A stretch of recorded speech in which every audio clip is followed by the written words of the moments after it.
अस्सलाम वालेकुम, good morning students. Welcome to e learning superior group of colleges Dipalpur. Students, आज का हमारा टॉपिक है डेफिनेट इंटीग्रल। स्टूडेंट्स, हमारे कोर्स का नाम है बेसिक मैथमेटिक्स। ये एक कंपल्सरी कोर्स है बीएस केमिस्ट्री के स्टूडेंट्स के लिए। तो स्टूडेंट्स, हमने कुछ इंटीग्रेशन और डेरिवेटिव को पहले डील किया था। जब डेरिवेटिव से हमने आगे इंटीग्रेशन प्रोसीड की थी तो हमारे पास दो तरह के इंटीग्रल होते हैं। एक तरह का इंटीग्रल जिसको हम बोलते हैं इनडेफिनेट इंटीग्रल, उन्हें हम डिस्कस कर चुके हैं। हम जानते हैं स्टूडेंट्स, ऐसे इंटीग्रल जिनमें लिमिट्स या डोमेन गिवन नहीं होती उन्हें आप बोलते हैं इनडेफिनेट इंटीग्रल, अगर आपको सिंपली फंक्शन को इंटीग्रेट करना हो। लेकिन अब हमारा टॉपिक है द डेफिनेट इंटीग्रल। तो स्टार्ट करते हैं डेफिनेशन से। स्टूडेंट्स, हम पढ़ चुके हैं अगर आपके पास किसी फंक्शन को आपको इंटीग्रेट करना पड़े तो सिंपली आप क्या करते हैं, उस फंक्शन को इंटीग्रेट करते हैं। देन आपके पास एक कांस्टेंट c आता है। ये कांस्टेंट c आपके पास सिर्फ तब आता है जब आपके पास इंटीग्रल हो इनडेफिनेट इंटीग्रल। तो हमारे पास जब भी इंटीग्रल एक इनडेफिनेट इंटीग्रल हो, आपने सिंपली उसको इंटीग्रेट करना है, देन आपके पास एक कांस्टेंट c आ जाता है। लेकिन अब आपके पास जो टाइप है वो है डेफिनेट इंटीग्रल। तो स्टूडेंट्स, डेफिनेट इंटीग्रल को इंटीग्रेट करने का क्या मेथड है, पहले हम उसको सिंबल देखेंगे, देन उसका यूज और देन ग्राफिकली। तो सबसे पहले आप डेफिनेट इंटीग्रल को डिफाइन कैसे करते हैं। ऐसा इंटीग्रल आपके पास जो इस फॉर्म का हो, यानी आपके पास function integral with some limits a to b। आपने इसको किस तरह इंटीग्रेट करना है। अब सपोज करें आपके पास जो गिवन फंक्शन है वो 5 प्राइम के इक्वल है। तो जब आपको किसी भी फंक्शन को इंटीग्रेट करना हो, आप जानते हैं डेरिवेटिव और इंटीग्रेशन आपस में कैंसिल आउट होती हैं, क्योंकि आप जानते हैं जब भी आपके पास इस फॉर्म में फंक्शन आ जाए, लाइक यहाँ पे कोई फंक्शन f हो, तो ये डेरिवेटिव और इंटीग्रेशन एक दूसरे के अपोजिट होते हैं, तो आपके पास जस्ट f ही आंसर में आता है। तो यहाँ पे आपके पास ये 5 प्राइम और इंटीग्रल आपस में कैंसिल हो जाएंगे। और हम जानते हैं जब आप किसी भी फंक्शन को इंटीग्रेट करें, नॉर्मली हमारे पास एक कांस्टेंट आता है c। तो अब आपके पास लिमिट्स क्या है, a to b। तो अब आपके पास a से लेके b तक। अब किसी भी फंक्शन के अंदर लिमिट्स पुट करने का मेथड क्या होता है, आपके पास एक लोअर लिमिट होती है, एक अपर लिमिट होती है। a आपके पास यहाँ पे लोअर लिमिट है, b आपके पास यहाँ पे अपर लिमिट है। अब आपने क्या करना है, आपके पास फंक्शन को आप इंटीग्रेट कर रहे हैं वेरिएबल x के कोरेस्पॉन्डिंग। तो इसका मतलब है कि आपकी जो डोमेन है, जो लिमिट्स हैं, वो वेरिएबल x के अकॉर्डिंग हैं। तो जहाँ जहाँ आपके पास वेरिएबल x आए, आप उसमें पहले अपर लिमिट पुट करें माइनस लोअर लिमिट। तो देखिए यहाँ पे हमारे पास था फाई ऑफ x, यह आ गया phi of b constant as it is, minus जहाँ पे x आ रहा था आपके पास ये लोअर लिमिट आ गई। देन सिंपली आप इस नेगेटिव साइन को अंदर मल्टीप्लाई करेंगे, ये प्लस एंड माइनस आपस में माइनस हो जाएंगे। जहाँ पे आपके पास एक पॉजिटिव c और एक नेगेटिव c, ये आपस में कैंसिल हो जाएंगे। तो हमें एंड पे जो रिजल्ट मिला वो क्या मिला, phi of b minus phi of a। इसका मतलब है जब भी आप किसी भी डेफिनेट इंटीग्रल को इंटीग्रेट करेंगे, आपने सिंपली अपने फंक्शन को इंटीग्रेट करना है। और इंटीग्रेट करने के बाद कांस्टेंट नहीं लगाना, बल्कि अपनी अपर लिमिट पुट करनी है उसी वेरिएबल के ऊपर जिसके अकॉर्डिंग आप उसे इंटीग्रेट कर रहे हैं, अपर लिमिट माइनस लोअर लिमिट। तो ये तो हमारे पास एक सिंपल मेथड था कि जब भी एक डेफिनेट इंटीग्रल आपके पास हो, उसकी पहले पहचान क्या होती है और उसको आपने इंटीग्रेट कैसे करना है। अब हम ज़रा देखते हैं ग्राफिकली इसका यूज़ क्या है, इसकी क्या ज़रूरत हमें पड़ी कि हमने क्यों इस इंटीग्रल को इस्तेमाल किया, और देन हम इसकी कुछ प्रॉब्लम्स को सॉल्व करने की कोशिश करेंगे।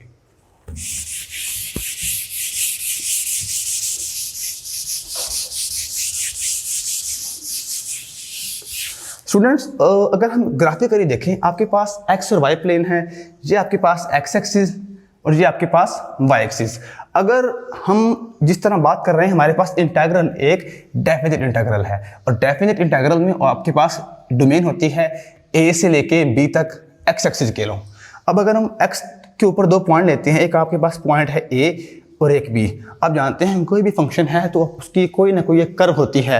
कर्व वो किसी टाइप की हो सकती है, वो एक स्ट्रेट लाइन हो सकती है, वो पैराबोला हो सकता है, वो एक डॉट हो सकता है। हमारा मकसद क्या है, हमने उस फंक्शन के बिहेवियर को चेक करना है।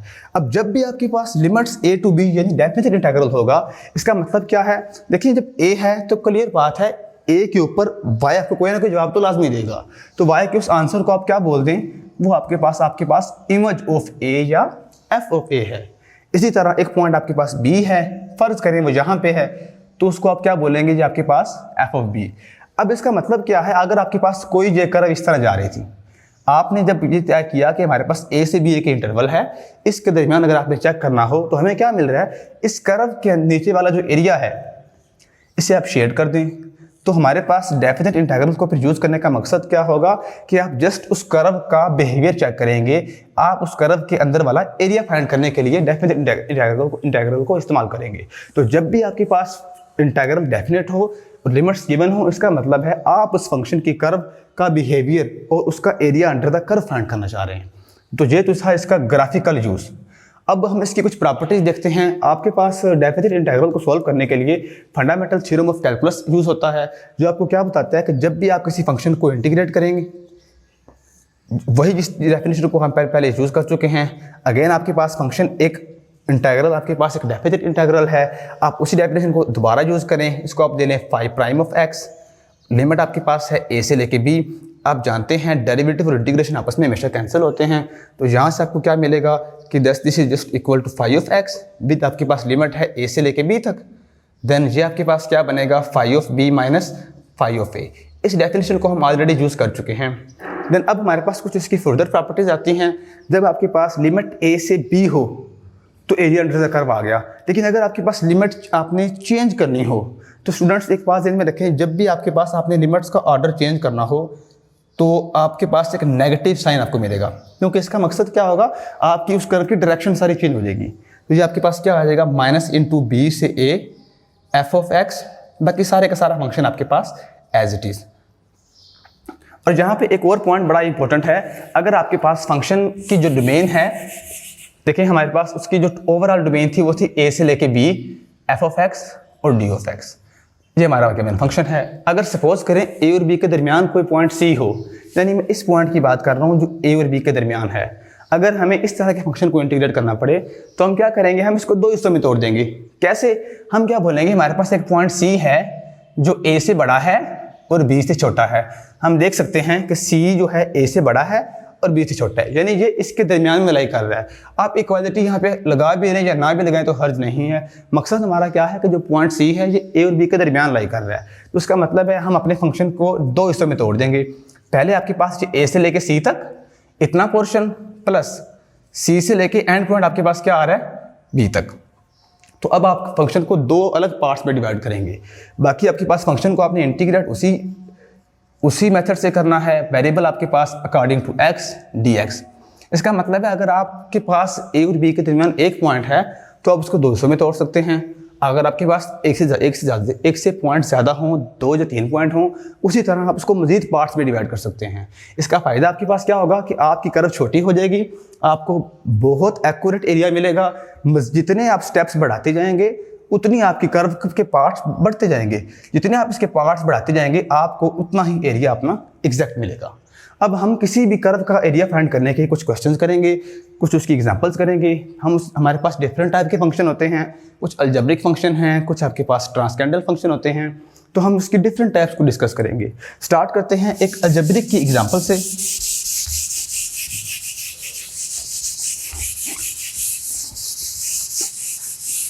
आपने स्टूडेंट्स जो आपके जिम्मे काम लगाया जाएगा, आपने अपनी असाइनमेंट साथ साथ कंप्लीट करनी है।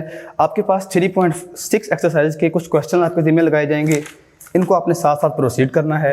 हम स्टार्ट करते हैं एक्सरसाइज 3.6 के फर्स्ट क्वेश्चन से। आपके पास ये एक अलजेब्रिक टाइप क्वेश्चन है, तो आपके पास डिमांड ये है क्वेश्चन की कि आपने इसको इंटीग्रेट करना है x² + 1, देन आपके पास आ रहा है dx। स्टूडेंट्स अभी तक हम इंटीग्रेशन को यूज़ कर चुके हैं और इंटीग्रेशन करना हमारे लिए कोई ऐसा इशू नहीं है। सबसे पहले देखिए फंक्शन की टाइप क्या है। ये एक अलजेब्रिक फंक्शन है और आपके पास इसमें ये सम ऑफ टू फंक्शन है, यानी आप इंटीग्रल आपके पास एक लीनियर प्रॉपर्टी है, तो आप इसको इसी तरह अंदर ले जाएं 1 से लेके 2 तक x² dx + 1 dx और देन आपके पास है 1 से लेके 2। अब हमें करना है अपने फंक्शन को इंटीग्रेट। इंटीग्रेशन का मेथड आपके पास एज सच वही है, आपने फंक्शन की टाइप को डिस्कस करना है। आप जानते हैं आपके पास ये अलजेब्रिक फंक्शन है और इसकी कोई पावर आ रही है। हम पावर रूल को जानते हैं, जब भी आपके पास इस टाइप का फंक्शन हो x की पावर k का, आपने पावर के बगैर फंक्शन का देखना है डेरिवेटिव। देखें अगर इसकी पावर को हम इग्नोर करें, x का डेरिवेटिव हमारे पास होता है 1, तो जब फंक्शन का डेरिवेटिव साथ मौजूद हो तो स्टूडेंट्स हम जानते हैं उसको इंटीग्रेशन आप कैसे लेते हैं, आप उसकी पावर में जस्ट एक नंबर 1 का इजाफा करते हैं और वही पावर आपके पास नीचे आती है। ऐसा काम आपने सिर्फ तब करना है अगर आपके पास फंक्शन एक पावर फंक्शन है और अलजेब्रिक फंक्शन है। अलजेब्रिक ना भी हो, जब भी फंक्शन का डेरिवेटिव साथ मौजूद हो आप उसकी पावर में एक इजाफा करेंगे और वही पावर नीचे। अब हमारे पास फंक्शन है अलजेब्रिक, उसकी कुछ पावर है और x का डेरिवेटिव आपके पास 1, और 1 क्लियर है कि हर जगह मौजूद होता है। तो आपके पास इसकी इंटीग्रेशन क्या आएगी, आप उसकी पावर में एक जस्ट इजाफा करेंगे तो 2 + 1 आपके पास 3 आ जाएगा, यही पावर आपके पास नीचे, और लिमिट आपके पास 1 से लेके 2 तक एज इट इज। स्टूडेंट्स हम जानते हैं कि डेरिवेटिव और इंटीग्रेशन एक दूसरे के रेसिप्रोकल होते हैं। जिस तरह x का डेरिवेटिव 1 होता है इसी तरह 1 की इंटीग्रेशन आपके पास x होगी, तो 1 की इंटीग्रेशन आपके पास x आ जाएगी 1 से लेके 2 तक लिमिट। अब यहाँ पे हम नॉर्मली लगाते हैं कांस्टेंट c, यहाँ पे हम इसको इस्तेमाल नहीं करेंगे, उसकी वजह मैंने आपको बता दी है कि अब आप ओवरऑल कर्व को डिस्कस नहीं कर रहे, बल्कि आप कर्व को सिर्फ 2 पॉइंट a और b के दरमियान उसका बिहेवियर, उसका एरिया फाइंड करने जा रहे हैं, इसलिए आप इस कांस्टेंट को यहाँ पे नहीं लगाएंगे। अब सिंपली हमने इसको इवेल्युएट करना है। इंटीग्रेशन आपने कर ली है, लिमिट आपने किस तरह निकालनी है, आप कांस्टेंट पोर्शन अलग कर लें। सिंपली पहले अपर लिमिट अप्लाई करें माइनस लोअर लिमिट, तो x की पावर 3 है तो ये 2 की पावर 3 माइनस इंटू 1 की पावर 3, ये हिस्सा आपके पास सॉल्व हो गया। देन आपके पास है 2x की जगह पे आपके पास क्या आ जाएगा 2 - 1, तो ये आपके पास क्या मिलेगा 1/3 8 - 1 प्लस 1, दिस इज 7/3 प्लस 1, तो ये हमें आंसर मिलेगा 10/3। ये हमारे पास एक सिंपल क्वेश्चन था जिसमें हमने फंक्शन को ना सिर्फ इंटीग्रेट किया बल्कि उसको देखा कि उसकी टाइप क्या थी, वो एक डेफिनेट इंटीग्रल था, हमने उसकी लिमिट्स को उसके अंदर यूज़ किया, तो ये आपके पास इस इंटीग्रल का डेफिनेट इंटीग्रल का हमारे पास आंसर आ गया। तो स्टूडेंट्स हम इसकी एक और टाइप करते हैं जो कि कोई एक्सपोनेंशियल या ट्रिग्नोमेट्रिक इस टाइप का फंक्शन होगा, फिर कुछ क्वेश्चन आपके जिम्मे लगाएंगे जो आपको करने होंगे। तो अब हम एक ऐसा क्वेश्चन करने जा रहे हैं जो कि एक ट्रिग्नोमेट्रिक फंक्शन है। हमारे पास इसका जो क्वेश्चन नंबर है 11, फंक्शन आपके पास है जी cos t dt, और आपको लिमिट्स गिवन है π/6 से लेके π/3 तक। जी स्टूडेंट्स, अब इस तरह के फंक्शन को इवेल्युएट करना हम जानते हैं, इसमें कोई ऐसा ना तो एंगल में इशू है ना इसकी कोई पावर है, ये एक सिंपल ट्रिग्नोमेट्रिक फंक्शन है, और ट्रिग्नोमेट्रिक फंक्शन को के डेरिवेटिव और इंटीग्रेशन के हमारे पास डिफाइंड फार्मूलाज मौजूद हैं। तो cos की इंटीग्रेशन हमारे पास होती है sin x, अगर x के अकॉर्डिंग हो, ये t में है तो आपके पास इसकी जो इंटीग्रेशन आएगी वो जस्ट sin t आ जाएगा। cos की इंटीग्रेशन आपके पास डायरेक्ट आ गई sin t। अब हमें क्या करना है, हमें जस्ट इसकी लिमिट को देखना है। लिमिट हमारे पास थी π/6 से लेके π/3 तक, तो जस्ट आपके पास ये क्या आ जाएगा π/6 से लेके π/3 तक। इसके बाद हमारे पास क्या प्रोसेस होता है, अब हम सिंपली इसमें अपर लिमिट अप्लाई करते हैं माइनस लोअर लिमिट, तो ये आपके पास क्या आ जाएगा upper limit minus lower limit. Then अब हम इसे इवेल्युएट करेंगे। आपके पास आप जानते हैं π/3 से मुराद है sin 60 डिग्री से मुराद है sin 60 डिग्री आपके पास होता है √3/2 माइनस, और sin 30 आपके पास होता है 1/2। आप सिंपली इसका यहाँ पे एलसीएम लेंगे, ये आपके पास 2 आ गया और ये √3 - 1। ये आपके पास एक सिंपल क्वेश्चन था जो कि एक ट्रिग्नोमेट्रिक फंक्शन था, और आपने ट्रिग्नोमेट्रिक फंक्शंस को डील करना आप जानते हैं, सिंपली उसे इंटीग्रेट करें, देन उसके ऊपर आप लिमिट लगा दें। ये स्टूडेंट हमारे पास कुछ बेसिक एग्जांपल्स थी और क्वेश्चंस थे कि आपने डेफिनेट इंटीग्रल को किस तरह प्रोसीड करना है। अब इन 2 क्वेश्चंस के बाद स्टूडेंट्स एक्सरसाइज 3.6 के पहले 12 सवाल क्वेश्चन नंबर 1 से 12 तक ये आपके ऊपर असाइनमेंट है। Thank you very much.